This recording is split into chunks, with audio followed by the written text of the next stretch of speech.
हमने जल्दी से दीपक को उठाया और उसे कंधे के सहारे से उसकी बाइक तक लेके आए। वो अभी भी कांप रहा था। इतने में वहां कॉलोनी के सिक्योरिटी गार्ड आ गए और उन्हें हमारे हाथ में डंडा देख यूं लगा कि हमने दीपक की ऐसी हालत की है। बहुत बार हमने अपने आसपास या घरों में लोगों से सुना है, रात को मीठा लेके मीठा खा के बाहर मत जाना, नहीं तो भूत पीछे पड़ जाएंगे। लेकिन क्या कभी आपने सोचा है, रात को जो ऑनलाइन खाना आप तक पहुंचाते हैं उनका क्या? ऑनलाइन फूड डिलीवरी के ज़माने में कितना आसान हो गया है। घर बैठे बैठे खाना ऑर्डर कर देना, टाइम भी कितना बचता है, कहीं जाना भी नहीं पड़ता। घर बैठे अपनी पसंद का खाना, वो भी गर्मा गर्म। पर क्या कभी सोचा है इन डिलीवरी वालों के बारे में? जब ये रात को कहीं ऑर्डर डिलीवर करने जाएं और इन्हें कहीं भूत, प्रेत या राक्षस दिख जाए। नवरात्रि के दिनों में घर पर ज्यादातर सबने व्रत रखे थे, जिसकी वजह से खाना भी सभी के लिए व्रत वाला बनता था। मेरे लिए व्रत का खाना भी नहीं बचा था उस दिन। मैंने कहा कि अपने लिए बाहर से कुछ मंगवा लेता हूँ। रात के 11 बज रहे हैं। मैंने कहा आप लोग अब कहाँ किचन में कुछ बनाने बैठोगे। उस दिन मैगी भी खत्म थी, नहीं तो वो ही बना लेता। खैर, मैंने ऑनलाइन खाना देखना शुरू किया कि इस वक्त क्या मिल सकता है, कितनी जल्दी मिल सकता है। 4-5 लोकेशन जो थी घर के आसपास दिखा रहा था, वहां से मंगाने में जल्दी भी आ रहा था खाना। मैंने एक मिनी थाली ऐड टू कार्ट की, ऑनलाइन पेमेंट की और ऑर्डर कंफर्म्ड। करते करते 11:15 के आसपास टाइम हो गया था। 5 मिनट बाद फोन आता है। हेलो सर, आपका एड्रेस कहाँ पड़ेगा? मैंने अच्छे से घर का एड्रेस बताया और फोन में कोई मूवी देखने लगा। दिखा रहा था ऑर्डर कि आधे घंटे में पहुंच जाएगा। मैं अपने फोन में कोई हॉरर मूवी देख रहा था और भूख भी बड़ी लगी थी कि बस जल्दी से खाना आ जाए। मैं बार बार ऑर्डर को ट्रैक कर रहा था कि कब तक आएगा। तकरीबन 10-15 मिनट बाद ऑर्डर बन के तैयार हुआ और जो डिलीवरी करने आ रहा था उसका नाम था दीपक। ये बदला हुआ नाम है। ऑर्डर आना था हौस खास विलेज से। वहाँ रात में कई बार और रेस्टोरेंट हैं जो देर रात तक खुले रहते हैं। नौजवानों के बीच काफ़ी फेमस जगह है ये। मैंने दीपक को कॉल किया कि भाई कब तक आएगा। उसने कहा सर बस 15 मिनट में लेके आ रहा हूँ, आप निश्चिंत रहिए। उसके फ़ोन काटते ही मैं दोबारा मूवी देखने में लग गया। मैं मूवी देखने में कुछ इस कदर खोया कि टाइम का पता ही नहीं चला। दीपक ने कहा था कि 15 मिनट में आ जाएगा, लेकिन उसे आधा घंटा हो चुका था और मैंने ऑर्डर ट्रैक किया तो वो अभी भी 7 मिनट दिखा रहा था। 12 बज चुके थे।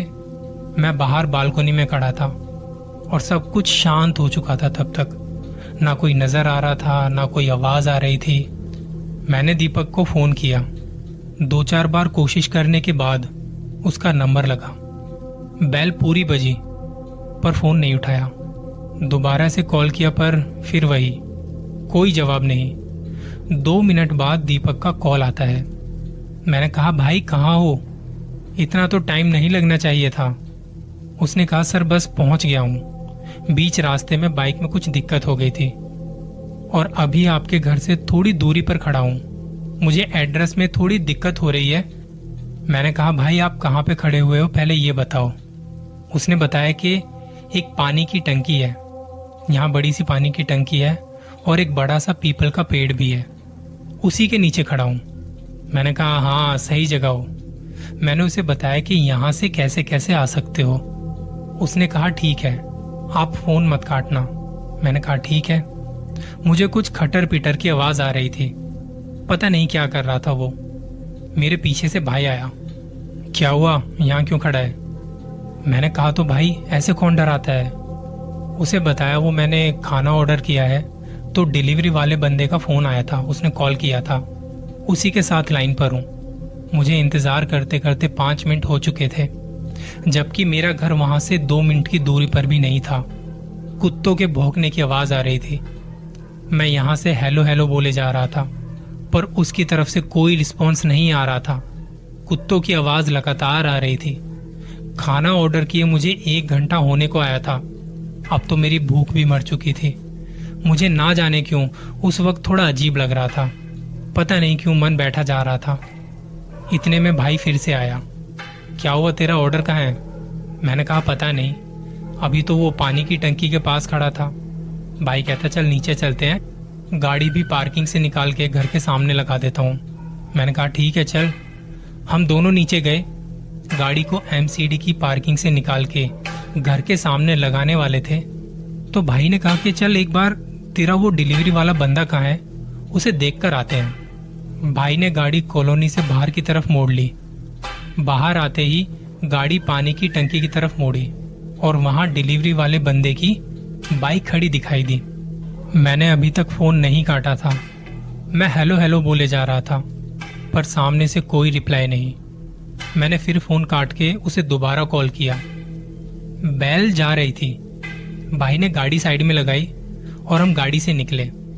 मोबाइल की रिंग सुनाई दे रही थी कि कहीं आसपास से ही आवाज आ रही है, पर दीपक कहीं नजर नहीं आ रहा था। वहां स्ट्रीट लाइट कुछ दूरी पर थी। पेड़ की वजह से लाइट बहुत कम आ रही थी। भाई ने मोबाइल की फ्लैशलाइट ऑन की। बाइक में देखा तो अभी चाबी लगी हुई थी और उसका खाने का बैग भी खुला हुआ था। भाई जल्दी से गाड़ी की तरफ गया और वहां से एक छोटा सा डंडा निकाल के लाया। वो गाड़ी में एक छोटा सा डंडा रखता है, रात के सफर में कभी कभी बहुत जरूरत पड़ सकती है इसकी। हम धीरे धीरे वहां देखते हुए जा रहे थे। कुत्तों के भौंकने की आवाज आ रही थी। थोड़ा आगे जाके वहां एक छोटी सी पार्किंग थी जहां पर कुछ खाना पड़ा हुआ था और वहीं उन कारों के बीच में दीपक गिरा पड़ा था। उसका फोन भी वहीं बज रहा था। वो छटपटा रहा था। वो देखते ही हमारी हालत खराब हो गई। भाई कह रहा था इसे क्या हुआ? वो अपने हाथ के इशारे से ऊपर पेड़ की तरफ इशारा कर रहा था। वहां ऊपर पेड़ की तरफ पानी की टंकी पर एक परछाई नजर आ रही थी जो कुछ खा रही थी। चबाने की आवाज आ रही थी। हमने जल्दी से दीपक को उठाया और उसे कंधे के सहारे से उसकी बाइक तक लेके आए। वो अभी भी कांप रहा था। इतने में वहां कॉलोनी के सिक्योरिटी गार्ड आ गए और उन्हें हमारे हाथ में डंडा देख यूं लगा कि हमने दीपक की ऐसी हालत की है। दीपक ने सिक्योरिटी गार्ड को बताया कि इन्होंने कुछ नहीं किया। मैं यहाँ पे भाई साहब का खाना लेके खड़ा था और घर का एड्रेस कंफर्म कर रहा था। तभी ऊपर पेड़ पर से कोई आदमी आया और मेरे खाने के बैग में से खाना निकाल के वापस ऊपर चढ़ने लगा। मैंने उसे पकड़ा और रोकना चाहा तो वो बिगड़ गया। उसने मुझे नीचे पटक के मेरे पैरों को खींचता हुआ वहां गाड़ियों के पीछे ले गया। मैं वहां छटपटा रहा था। वो मेरी छाती पर आके बैठ गया। तब मैंने उसका वो भयानक चेहरा देखा। उसके मुंह से लार टपक रही थी। मेरे सिर के पास उसने खाना खोला और मुझे चाटते हुए उसमें से मीठा खाने लगा और खाता खाता वापस ऊपर पानी की टंकी की तरफ चला गया। मैं सब देख रहा था। मेरी आवाज तक नहीं निकल पा रही थी, ना मैं हिल पा रहा था। वो जब वापस से पानी की टंकी पर चढ़ रहा था तो मुझ पे थूकने लगा और हंसते हंसते चला गया। इतने में आप लोग आ गए। तब मैंने आपको हाथ के इशारे से उसके बारे में बताया। सिक्योरिटी गार्ड उसे अपने बूथ तक लेके गए जहां वो रहते थे। उसको पानी पिलाया और उसके घर फोन किया। उसकी बाइक को यहीं सिक्योरिटी बूथ के पास लगा के हम उसे पास ही के एक अस्पताल लेके गए जहां डॉक्टर ने उसे देखा और कुछ दवाइयां दी।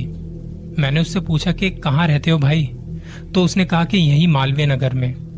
हमने कहा छोड़ के आ जाएं, बाइक तुम्हारी वहां सेफ है, कल दोपहर में आके ले जाना, अभी तुम्हें रेस्ट की जरूरत है। रात के 12:30 या 12:45 बजे हम उसे वहां छोड़ने गए।